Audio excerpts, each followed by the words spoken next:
Hello and welcome to the Not Applicable Formula One channel. Something completely different for me, something completely different for you as well. And I thought where better to start than with my thoughts on the 2021 season. It is starting for me in 2 days. For you watching this, if you're watching it on the day of the Bahrain Grand Prix, it will be starting this afternoon. And if you're anywhere near as excited as I am, it is going to be a good season. I can see this being a really exciting season for Formula One. So I want to give my opinion on the constructors and also the drivers. I'm going to do that through a tier list. Of course I am. That's how people do things nowadays.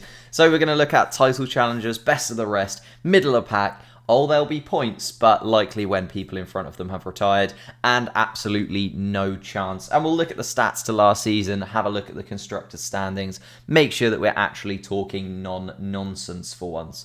But let's have a look at this tier list. I'm going to start with no chance because I think everyone is fairly in agreement that Haas F1 are really going to struggle this season. I know last year they picked up those 3 points, ended up coming just above Williams, but I don't think that is going to happen again. I think that Williams are going to take a step forward, and therefore I think actually it's going to be Alfa Romeo who are in 9th and Williams in that 8th place. Because I think Williams with George Russell, I think George Russell having been at Mercedes is going to have the bit between his teeth. He's going to want those points. He's going to really want to show that he deserves to be in that Mercedes seat, possibly when Bottas or Hamilton moves on. And therefore I think Williams are going to take that step up, but I still think those three are going to be in that bottom 3, sort of bringing up the rear of the track, making sure that people in front of them, they're going to pick up those points just if people in front of them have a really tough race weekend. Then we're looking at the middle of the pack, and this is where I think it's going to get a little bit interesting this season, because I think this sort of 5 between the 2 title challengers that I'm going to have later on and this pack in the middle is going to get really close. So let's just put Red Bull Racing, I think, are going to come in second. Mercedes, I think, are going to come in first. I think there's a real distinguish between these top 2 teams. They seem to be in an echelon of their own. If you look again at last year's races, Red Bull and Mercedes were absolutely flying. Red Bull 100 points better than McLaren, and then 250 odd points between Red Bull Racing and Mercedes. It was a ridiculous title challenge. They were incredible. I think that gap is going to get smaller. I think Red Bull are actually going to be a little bit better this year. I think they're going to get into that rhythm a little bit more. Max Verstappen, again, another sort of year on the grid. Perez coming in. We'll talk about those a little bit later, but I think that's a really strong lineup. And I think Mercedes are going to struggle a little bit with some of the changes that have been put in place. But I think the next year is really where Red Bull are going to sort of come to fruition. I think the next year on is where Red Bull are really going to kick on and possibly switch that first and second place. So this year, I'm going to put Red Bull in second. But talk to me in a year's time when Red Bull have got their engine sorted out, when Mercedes, obviously all the new rules come in, they've got to really change their car. I think could be very different. But let's talk about this middle of the pack and best of the rest then. So I think out of these 5 teams that are left, I think Alpine are actually going to do the worst. And I think that is mainly due to Daniel Ricciardo no longer being there. I think Daniel Ricciardo was the emphasis that the team really had. If you look at Renault's results last season, 181 points, and the majority of those did come from Daniel Ricciardo. He was absolutely outstanding. I'm just looking here. Ricciardo got 119 of those points, so let's call it 120. He got 2/3 of their points. I think he's really the emphasis of that Renault team. I think without him, now that they're Alpine, they're really going to struggle. So I'm going to put them actually at the back of these in that 7th position, which I know is a massive change from last year, but I don't think they're quite there, and I don't think they've quite got the quality compared to other teams. I think Fernando Alonso, I'm going to talk about in a bit. I think he's a bit past it for me, to be honest. I think AlphaTauri are actually going to be next up there. I think, again, Gasly is going to have a really good season with no pressure from Red Bull on his back. I'm hoping he can get into that race ball seat. Maybe Perez only has 1 or 2 years in him, really, and then Gasly can sort of step up again. But I think he is exceptional. I think Tsunoda is a really good driver as well. I think they'll be properly in that middle of the pack race. I think they'll have races where they are outstanding, and they'll be one of those teams that people sort of half support. You know, they're sort of the team that you support for a race weekend when they're having a really good one, and you just really want Gasly to get onto that podium. Maybe he's in a 4th place and he's really close, and you just want him to be there. And then I think Ferrari are actually going to come into the middle of the pack again. And I know Ferrari, obviously last season, but coming in 6th place there. Oh, that is the standards for the drivers. Coming in 6th place there for Ferrari. 131 points. They were really off the pace compared to Renault. I think they'll do a little bit better. I think, as I said, Renault will really drop down. But I can't see them catching the Racing Point, now Aston Martin or McLaren teams. I think Ferrari, even with their new driver setup, Leclerc is an exceptional driver. Obviously, Vettel had a horrible season. But I don't think Sainz is going to do too much better than Vettel in that car. I think Sainz is going to have a real shift where he's going to need that time to get used to the new team. He's going to need that time to settle into a bigger race setup. And yeah, I think Ferrari are going to end up being that middle of the pack, that 5th position team. Then we have to talk about Racing Point versus McLaren. And for me, the Aston Martin, again, is going to become the 4th place team. It's going to come just behind that McLaren team there. I know it was super close last season. It was down to the wire, down to that last race. And Carlos Sainz basically took it out of the bag for that Aston Martin sort of victory to take place, and therefore McLaren to sort of come on top. But it's going to be tricky for Racing Point. I think without them being able to just copy Mercedes' homework, they've actually got to put together a car of their own. I think they're still going to be really quick. I've always loved their team since Force India sort of forward. As a kid, I was a massive Force India fan with the Hulkenbergs in there. But I think Racing Point again, now Aston Martin will do really well again. I think they'll be best of the rest behind McLaren. I think they'll be the best of those middle pack teams. I think they'll be consistently in the points. They'll do very well with the car that they've got.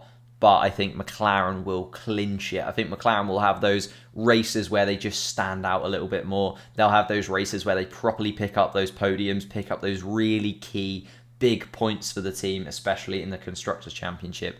So I think this is how I'm going to line up. So Mercedes in 1st, followed by Red Bull, McLaren 3rd, and Aston Martin 4th. Ferrari in 5th, AlphaTauri 6th, Alpine, Renault in 7th. Then Williams picking up more points than Alfa Romeo and Haas, bringing up the rear of the pack, I think is how it's going to sort of level out. Let's have a look at the Drivers' Championship then. So I've sort of alluded to some of the ideas that I've got for the Drivers' Championship. And I think, again, we're going to see a much closer Drivers' Championship at the top and also a lot closer at the bottom as well. I know there was lots of drivers last year, 23 drivers, and I'm sure there will be driver changes throughout this season as well. But obviously I can't see into the future. So I'm just going to look at the 20 drivers that I have in front of me. Now, I've talked about Haas, and I think the 2 Haas boys are going to be right at the back. I think Mazepin and Mick Schumacher, they're new to the sport, not to the sport of motor racing, obviously, but they're new to the sport of Formula One. They're new to the team. They're going to take a little bit of time to get used to it. They're going to take a little bit of time to get into the rhythm of Formula One. And I think they're going to be good drivers in the future, but they haven't got the team behind them. They haven't got the car behind them that I think will really push them forwards. And therefore, I think they're going to sort of be at the back of the grid there. And I could see them being either way around. But I'm going to stick with Mick Schumacher doing slightly better than Mazepin. I then actually think Latifi is going to be in this little middle pack here. I think, although I've talked about Williams getting the points, I think that is because George Russell is going to pick up those points. And I think Latifi is going to have another sort of okay-ish season. And then Giovinazzi, I'm going to put slightly in front of him. And then Kimi Räikkönen, of course, just in front of there. Again, I don't think the Alfa Romeo is going to make massive ground up this season. I think Kimi Räikkönen is a much better driver, and of those 5 drivers, I think he's really going to stand out. But I think George Russell is going to do slightly better than Kimi Räikkönen this season in the long run. I think mainly because he's got that drive, he's got that youth, that exuberance. Yes, Kimi Räikkönen is the professional, the most experienced driver there will ever be probably in Formula One. He is so consistent. He is incredible for the Alfa Romeo team to have, just in terms of that feedback he can give every single race. But I think George Russell is really going to have the bit between his teeth. He's had that drive at Mercedes, and he is going to want to get back to Mercedes as soon as he possibly can. And then in front of them, obviously similar to what I said in the Drivers' Championship, I'm actually going to have both of the Alpine guys. I think Alonso is past it. I think he's had a little bit of time out of Formula One. I don't know if it's really the time for him to come back. I know he's coming back into that Renault Alpine team. Obviously, when it was Renault, he won his championship. He was incredible back then. Is he the same driver now? Not for me. I don't think he's going to have an amazing season, if I'm honest. And therefore, I'm then going to have Ocon just in front of Alonso. I think Ocon is going to outperform Alonso pretty much every single race this season. And I can see Ocon picking up more points than Alonso in the long run over the course of the season as well. Then we look at the AlphaTauri boys. And actually, I'm going to make a little bit of a weird prediction here. I'm going to put Tsunoda in here, but then followed by Carlos Sainz in 11th. I don't think Carlos Sainz is really going to take the Ferrari. And I know he's stepping into the shoes. He's going to be a second driver, let's be honest. They're really going to push Leclerc to be that top driver at Ferrari. He's got that 6-7 year contract or whatever it is now. It's ridiculous. But I think Sainz is really going to struggle, and I think he's really going to regret leaving that McLaren team. I think he's really going to struggle when it comes to this season. I know if we look back at last year, he was sort of there in amongst them. Norris obviously well behind him in terms of the points, and Sainz there in 6th. But I think, again, the McLaren is just going to be a little bit better. And I think Sainz is going to really regret that decision to leave. And yeah, I can just see Sainz dropping out of that top 10 into that 11th position where Lance Stroll was last year. And then I think Lance Stroll is going to be just in front of him, to be fair. So I think Lance Stroll is going to be there just in front of him. And then actually, I'm going to put my boy Pierre Gasly. I just absolutely bloody love Gasly. And therefore, I'm going to put him just in front of that first Aston Martin there. But I can see Vettel being just slightly better than them. And therefore, having that ridiculous pace, I think Vettel's going to come back in, be the Vettel that we once knew, the Vettel before he was at Ferrari, the Vettel that was electric. He was incredibly, incredibly quick, so vicious when it came to his driving. I think Vettel's going to sit in there. Oh, do I think Vettel is going to do better than Leclerc? I don't. I think the way that the Ferrari setup is, I think Sainz is really going to struggle. I think Leclerc's still going to do really good. So I think Ferrari overall are actually going to come behind Aston Martin. But I think Aston Martin, the two drivers will sit in between Leclerc and Sainz. I think Sainz is just really going to struggle with the new team. And I think he's going to regret leaving McLaren, because I'm actually going to put Norris here in 6th. Last year, he was in 9th. So close to that 8th position in front of him, Leclerc in the Ferrari. And I think he's going to overtake Leclerc this year. I think he's going to step up, possibly fill that Sainz McLaren role there with the 105 points. And I think, again, we're going to see Perez, who's come to a new team, struggle, come 5th, and Ricciardo actually come in front of him. I think Ricciardo, he obviously stood out, right? He's in that 5th position. He's had an incredible season. Perez, I know, just came in front of him with that win. But I think Ricciardo, with the McLaren team, with the system that will be put in place in front of him, with Norris, obviously, as his second driver, I think those two will work incredibly well together. And I think Perez will have a slow start to Red Bull life. I think he's been so used to being in that Force India team. He's been so used. He's been there the whole way. 7 years I think he's been with Force India, then Racing Point, now Aston Martin. He's now taking that step up into Red Bull, and I think it's going to take him a season. I think he knows that Max is still going to be that first choice driver in the long run. I think he knows he's in that second place, and I think it's going to take him a little while to get used to it. And Ricciardo, I'm sort of making the opposite. I think even though he's moving to another team, I think he's just going to settle into McLaren straight away. He's going to love being there with Lando Norris, and he's going to kick on and hit that 4th position. I'm actually going to put Valtteri Bottas in 3rd.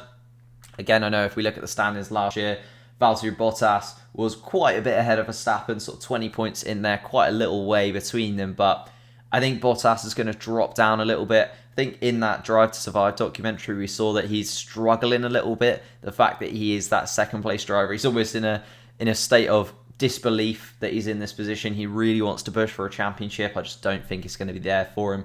I think that gap between Max and Lewis is going to close, but I still think Max is going to end up second and Lewis in first. I mean, you can't look at these numbers. Hamilton missed quite a few races at the end of the season and still was exceptionally far ahead. Over 100 points in the next best. Just incredible, incredible drive from Lewis. As I said, I think Mercedes are going to run away with the constructors. I think Mercedes and Hamilton are still going to win that 8th title. But I can see next year, I think Max and Perez just need to hold in there, try and get that second in the constructors, and really wait for next year. Because next year, obviously, the changes are coming in. Mercedes is going to really struggle, I think, with those changes. And I think Red Bull, with their new sort of Honda / their own engine package, are really, really going to kick on. But yeah, that is my 20. So Lewis Hamilton, I think, is going to win the championship. Obviously, I'm a big McLaren fan because I've put them right in there. I think Ferrari are going to have a very, very 50-50 season on one side of the team compared to the other. Aston Martin in there. My boy Gasly, I just want to see him do incredibly well. George Russell as well. Maybe it's a bit of a standout there, but I will leave links to these tier makers in the description. Let me know what you think in terms of this season. I hope you're enjoying the race if you are watching it right now. I hope that this first race in Bahrain is really, really going to be good and be like a platform for this season to just kick on. 23 races is going to be an exceptionally long season. I want to say thank you so much for watching. If you could hit the subscribe button, that would be absolutely amazing. Hit the like button as well whilst you're down there. As I said, make sure you have a go at these tier lists. Leave a link to your tier list in the comments below and I'll have a look and compare mine to yours. Thank you so much again. I will see you next time.